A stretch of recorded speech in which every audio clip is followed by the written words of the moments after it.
Welcome back to the Road to National series. In today's episode, I'm going to take you through an upper deload workout. So my first main movement was just 2 triples at 100 kilos on a close grip 15-degree incline bench press. This is just a bench variation that I decided to do and I just wanted to get a few easy reps in there, trying to keep some blood flowing into the muscles and keep myself primed for next week. So going sort of moderately heavy, that was probably about 70% of my 1 rep max, just 2 easy triples, not pushing hard, because I am hoping to come back next week and hit some big PRs, big maxes on my upper and lower max days. So moving on to the first accessory here, I did overhead rope tricep extensions. So I haven't actually done overhead rope tricep extensions in this setup before, in this gym at all. This was something that I was trialing out.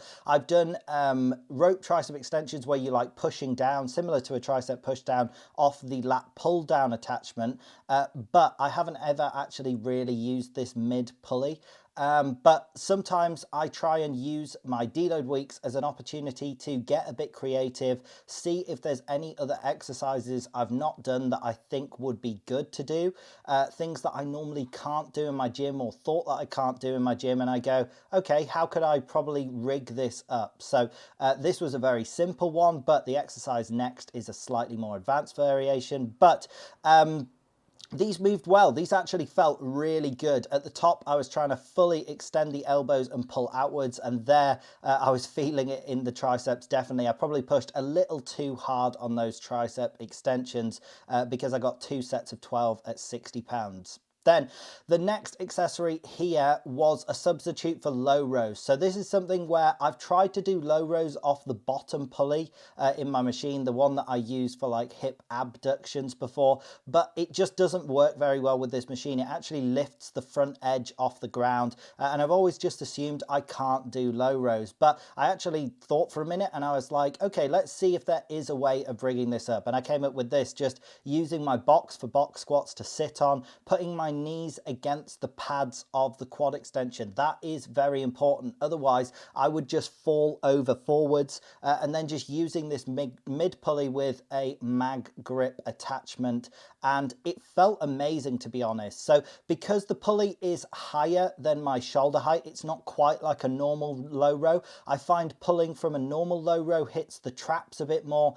You're pulling slightly like up and towards yourself, whereas this is a tiny bit more like a hybrid between a lat pull down and a low row. It's in that mid height where you're still pulling downwards, but it did hit the back very well. My lats actually were a tiny bit sore from this, along with my traps the next day, and I clearly didn't push very hard because it was the deload week. I think I got 2 sets of 12 there. I can't actually remember, but I was very happy with that, and I definitely want to include that more in my programming going forward. That'll probably be my main row variation for this next block of training. So a successful experiment there for the deload week, and just highlighting the point that deloads are a great opportunity to do slightly different movement variations and test out what is actually going to work for you and something that you might want to include in your real training going forward.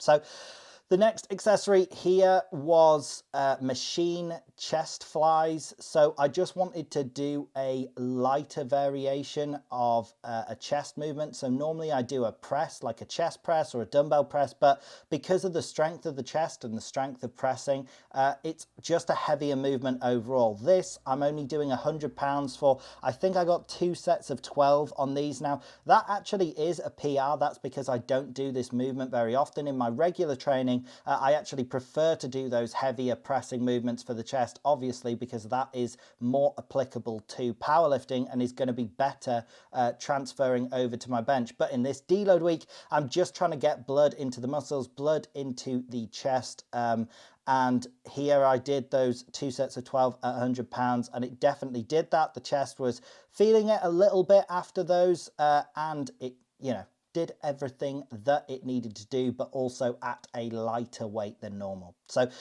Moving on to the next accessory here, again, just trialing out something a little different. So I have been doing dumbbell overhead presses, but standing, and I thought, okay, let's try them seated. Seated is a little different. You don't get to use any sort of momentum, and you can't sit back as much. You might have seen my feet lifting off the floor there a little bit and sliding around towards the end of the set. That was as I was getting fatigued and wanting to lean back more, but I can't because I'll literally fall over backwards. So I really loved this variation actually. I think this will become my main sort of overhead dumbbell press variation as opposed to standing.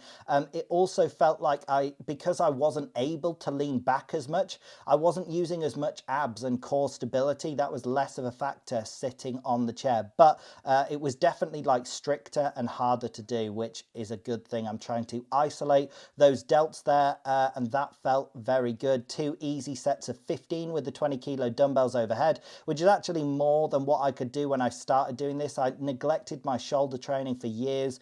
When I was bodybuilding, my shoulders are more of a strong point than my chest, so I always used to just do chest training and try and avoid my shoulders like taking over, so I never trained them. But now I am actively trying to get these shoulders stronger because obviously it's going to help. They're going to assist with powerlifting. So those overhead presses, those sets of 15 on the dumbbell overhead presses is actually more than I've ever been able to do before as well. So some easy PRs there that still were easy enough to be applicable to my deload week. Then moving on to the penultimate accessory, I did dumbbell bicep curls. So I just stuck with the 20 kilo dumbbells. These are a nice easy weight for me to do these alternating curls. And I think I got 2 sets of 10 per arm. So obviously a set of 20 when you're alternating. These felt very easy. I think this is the same as what I did on my other deload workout for my biceps. Normally I try and do 2 slightly different variations in a week for the same body part. So for biceps, I'd normally do 2 different movements, and for back, I'd do some sort of lat pull down, and the other one would be a row. But because it's a deload week, I'm just wanting to get blood into the muscles. I did the same bicep curls. Obviously, the 20 kilo dumbbells were already out.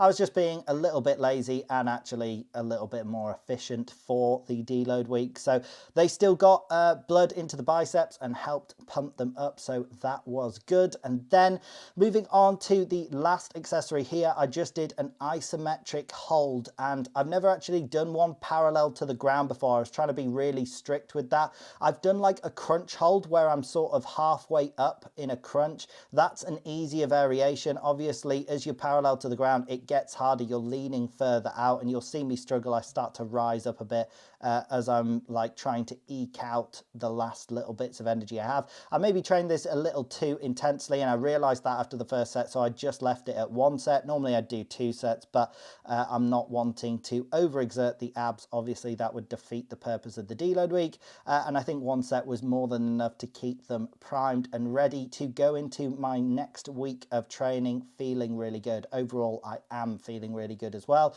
and hopeful to hit some nice PRs, particularly on my max effort workouts when I get back. So that is it for today's video. I hope you did in fact enjoy the video. If you did, drop it a like, drop it a comment, subscribe, click the bell, all that good stuff, and I hope you have a great day.